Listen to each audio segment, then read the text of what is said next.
Even if the universe had a cause for its existence, why appeal to God instead of an entity with which we're already familiar? New atheist Daniel Dennett writes, "What does need its origin explained is the concrete universe itself.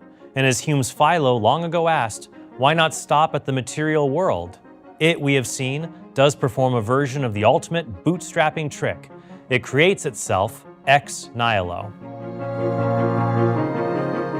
According to Dennett, there is no contradiction in thinking that the universe brought itself into existence. But fellow atheist Quentin Smith says this kind of argument is incoherent. No individual can bring about its own existence, because no individual can bring about anything unless it already exists. Other critics say the explanation of God creating the universe differs little from saying nothing created the universe. After all, the first cause is not made of matter or constrained by time, because it made the space that contains matter as well as time itself. One could also say that nothing is also not made of matter or constrained by time either, and so it could be the first cause. Dennett seems to concede that even if the universe did not create itself ex nihilo, it must have been created by something that is indistinguishable from nothing at all. Here's what's wrong with Dennett's argument. Even though nothing and the first cause of the universe share some common traits, like being invisible and not being bound by time, that doesn't mean they are the same kind of thing. This kind of objection is as strange as someone going to the police and saying, "Help! A naked, bald man attacked me and stole my wallet." To which the police sneer and say, "So you were robbed by someone with no hair and no clothes?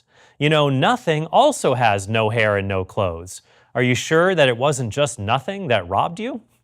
The first cause of the universe must exist or be real because it has abilities and can cause other things to come into existence. It is definitely not nothing, because the term nothing is just another way of saying not anything. Saying nothing caused the universe to exist is the same as saying the universe was not caused by anything to exist, which is contradictory. A more interesting objection comes from atheist George Smith, who argues that even if the conclusion follows that God caused the universe to exist, that's no guarantee that God is still watching over the universe. Smith writes, "Even if valid, the first cause argument is capable only of demonstrating the existence of a mysterious first cause in the distant past. It does not establish the present existence of the first cause. But if the cause of the universe is uncaused and created time and space, then it could not be affected by those things, and would thus be timeless and immaterial. But when things in our universe go out of existence, they do so over time through a period of decomposition. Since God is not in time, there is no way he could go through the temporal process of going out of existence. Furthermore, this uncaused cause would have to be extremely powerful, if not omnipotent.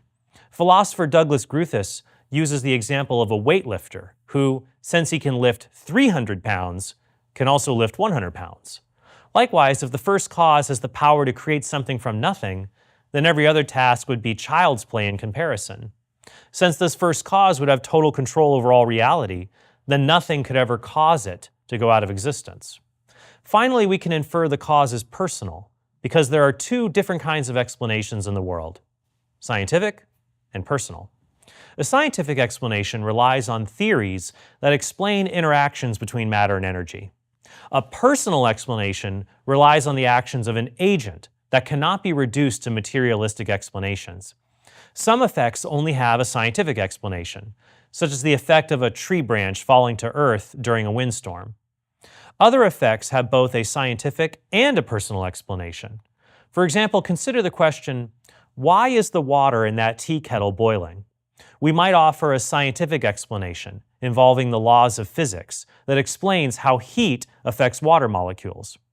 We could also offer a personal explanation, like, I wanted to make some tea in order to relax.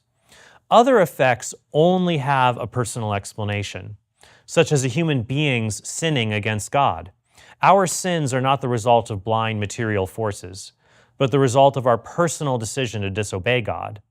Another effect that would only have a personal explanation is the effect of the universe coming into existence. That's because prior to the creation of the world, the time, space, matter, and energy that constitute scientific explanations would not have existed, which only leaves a timeless, immaterial, all-powerful, personal explanation that cannot go out of existence. Most people see no difficulty in referring to this kind of cause as God.